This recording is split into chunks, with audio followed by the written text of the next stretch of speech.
Russia-Ukraine live, Zelensky visits Kharkiv, explosions heard. Ukrainian leaders visits troops on the front lines in the northeastern Kharkiv region.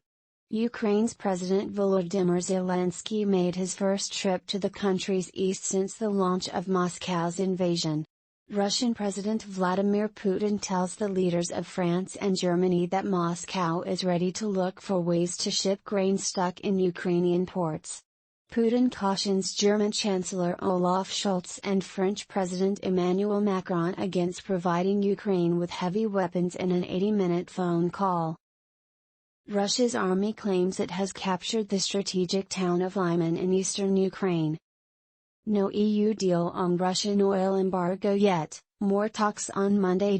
European Union governments have failed to reach an agreement on an embargo on Russian oil, but will continue negotiations on Monday morning, an EU official told Reuters. The proposal under discussion now among EU countries assumes a ban on Russian oil delivered to the EU by sea by the end of the year, but foresees an exemption for oil delivered by the Russian Druzhba pipeline, which supplies Hungary, Slovakia and the Czech Republic. German minister, EU unity on Russian sanctions starting to crumble. German economy minister Robert Habeck says he fears that the European Union's unity was starting to crumble ahead of a summit to discuss an oil embargo against Russia and plans to cut dependence on Russia. EU leaders will meet on Monday and Tuesday to discuss a new sanctions package against Russia, which could also include an oil embargo, and a program aiming to speed up ending dependence on fossil fuels, including Russian gas. After Russia's attack on Ukraine,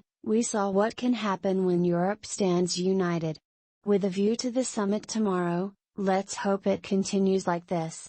But it is already starting to crumble and crumble again, Habeck told a news conference. Explosions heard in Kharkiv after Zelensky visit. Several explosions have been heard in Kharkiv hours after a visit by President Volodymyr Zelensky, who was making his first trip outside of the Kyiv region since the start of Russia's invasion. Russia investigates son of British lawmaker fighting for Ukraine. Moscow's judiciary says it has opened a criminal case against Ben Grant, the son of British lawmaker and ex-minister Alan Grant, for fighting against the Russian military in Ukraine. Within the framework of a criminal case on mercenarism, investigators are determining the role of a relative of British parliamentarian Alan Grant. The Russian Investigative Committee announced. Ben Grant, who served for several years in the Royal Marines, is hailed as a hero in British media for fighting on the side of Ukraine since March.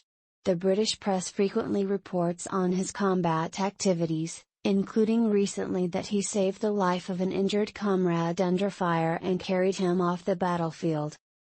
Mercenarism is a criminal offense in Russia, as in many other countries, and Grant could be punished by up to 7 years in prison should he ever stand trial in Russia. President Zelensky visits front lines and first visit outside Kyiv region. Ukraine's presidency says Volodymyr Zelensky visited troops on the front lines in the northeastern region of Kharkiv. "You risk your lives for us all and for our country," the president's office website cited him as saying to the soldiers, adding that he handed out commendations and gifts. Russian Patriarch, "I understand Ukrainian branch's decision to break." The head of the Russian Orthodox Church, Patriarch Kirill, has said he understands the decision of Ukraine's branch of the church to cut ties with Moscow. "We fully understand how the Ukrainian Orthodox Church is suffering today," the head of the Russian Orthodox Church has said in his first comments since the announcement, according to AFP. The Ukrainian Orthodox Church, once aligned with Moscow, recently announced it was cutting ties with Russia over its war on Ukraine, declaring full independence. Russian ambassador dismisses war crime accusations. Russia's ambassador to the United Kingdom has said that allegations of war crimes committed in the Ukrainian town of Bucha are a fabrication. Andrei Kelin told the BBC that Russian forces did not shell civilian areas. Moscow has refused to take responsibility for the crimes committed by its forces, claiming that the reports of indiscriminate killings, mass graves, and forced disappearances. Putin, Serbian counterpart agree on gas supplies. Putin and his Serbian counterpart Aleksandar Vučić agreed that Russia will continue supplying natural gas to Serbia and that the two countries will bolster their partnership, the Kremlin said, according to the Reuters news. Vučić said the two leaders agreed, in a phone call on Sunday, on a 3-year gas supply contract, with further details to be finalized with energy giant Gazprom. Lithuanians fundraise to buy combat drone for Ukraine. Hundreds of Lithuanians pooled funds to buy an advanced military drone for Ukraine, in a show of solidarity with a fellow country formerly under Moscow's rule. $5.4 million were raised in less than 4 days, primarily due to small amounts, to fund the purchase of a Bayraktar TB2 military drone. According to Laves TV, the Lithuanian broadcaster that launched the drive. Russian envoy rules out the use of nuclear weapons. Russia's ambassador to the United Kingdom on Sunday ruled out the Kremlin's use of tactical nuclear weapons in Ukraine, saying such weapons are not used in conflicts like that at all. In an interview airing Sunday morning on the BBC, Andrei Kelin said Russia has a very strict provision on the issue of the use of tactical nuclear weapons, adding that Russian doctrine allows their use mainly when the existence of the state isn't. Russia says destroyed Ukrainian army arsenal. The Russian Defense Ministry has said it destroyed a large arsenal of the Ukrainian army in the city of Kryvyi in central Ukraine. Reuters report. The ministry also said that Russian anti-aircraft defense systems shot down a Ukrainian Su-25 fighter jet in the Dnieper region, according to the Russian state news agency. Ukraine Orthodox Church breaks with Moscow hierarchy. Leaders of the central branch of the Orthodox Church in Ukraine have made a formal break with the hierarchy in Moscow, formalizing a schism that has been brewing since 2014. The year that Russia annexed Crimea. The Council of the Ukrainian Orthodox Church, which had been formally subordinate to the Moscow Patriarchate of the Russian Orthodox Church, has said it was seeking full independence and autonomy. It has also said it was cutting ties with its leader, Patriarch Kirill I, over his support for the war. Kirill is the leader of the church in both countries, but he has avoided condemning attacks on Ukrainians.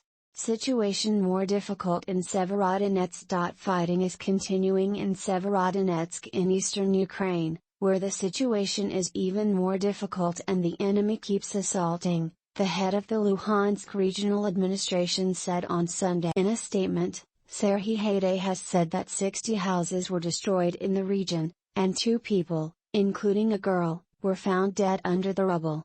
Ukraine accuses Russia of looting metal. Ukraine has accused Moscow of stealing metal from the captured city of Mariupol and loading it onto a ship bound for Russia. Ukrainian Parliament's Commissioner for Human Rights Lyudmila Denisova said Russia has started shipping 3,000 tons of metal products on the first ship to Rostov-on, according to the Kyiv Independent. She added that for more convenient removal of the loot, the occupiers, Russians, have begun to restore railway connections in Mariupol and Vonovak. Gazprom still shipping gas to Europe via Ukraine. Russia is continuing to ship gas to Europe through Ukraine, Russian gas producer Gazprom has confirmed. The Russian gas producer has said its supply of gas to Europe through Ukraine, via the Sudza entry point, continues, despite the war. An application to supply gas via another entry point, Sokronovka, was rejected by Ukraine, according to Reuters.